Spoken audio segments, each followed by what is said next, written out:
Okay, I got my cooking clothes on, my old rags. Come to think of it, everything I own is a rag of some sort.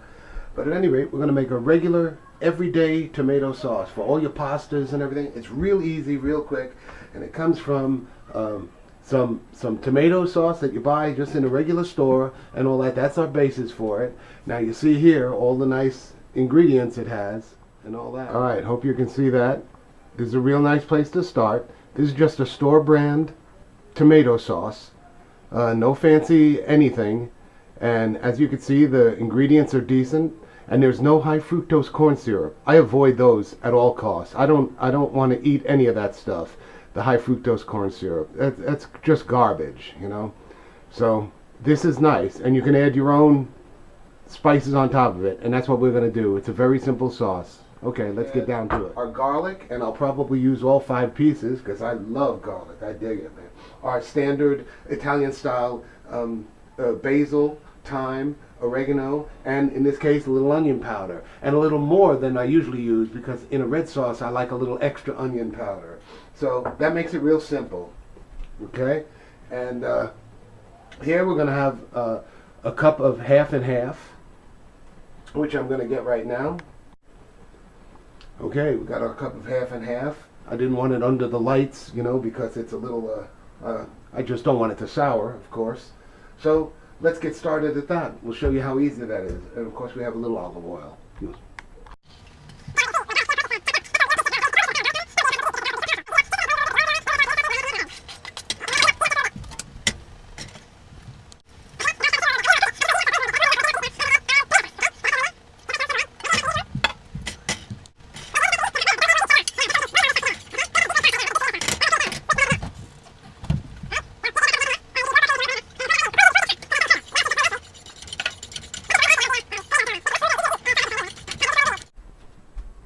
Alright, here's an ingredient I failed to mention in the beginning, some baking soda. I just take it for granted so much that baking soda is going to be there. I forgot to tell you about that. So we're going to take a pinch, a big pinch of it and put it right in the sauce, okay?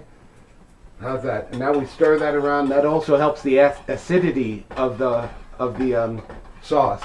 It knocks it down some. With the cream and the baking soda, it's a beautiful thing. It's really a nice red sauce.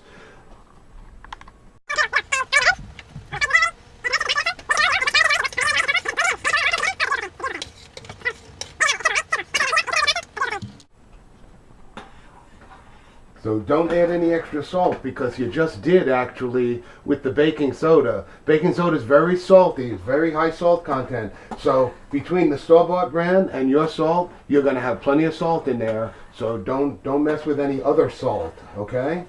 You'll see that you have plenty, okay? Beautiful. Okay, our water's about cooking. It's just about there. We've got some nice cheese-filled tortellini. Some peas, which I'll throw on at the end.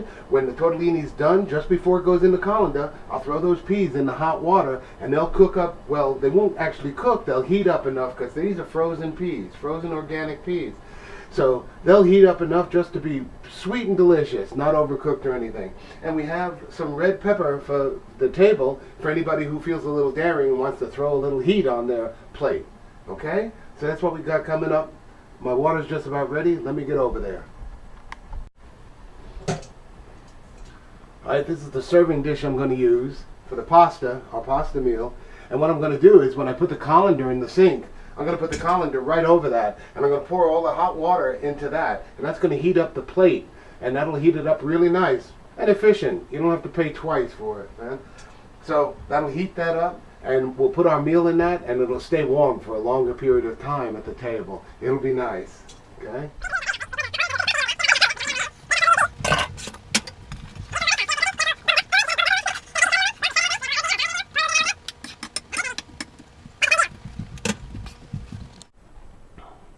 There it is, tortellini, some simple red sauce, our simple red sauce, and some peas. And that is delicious meal, magnificent, okay? Done deal.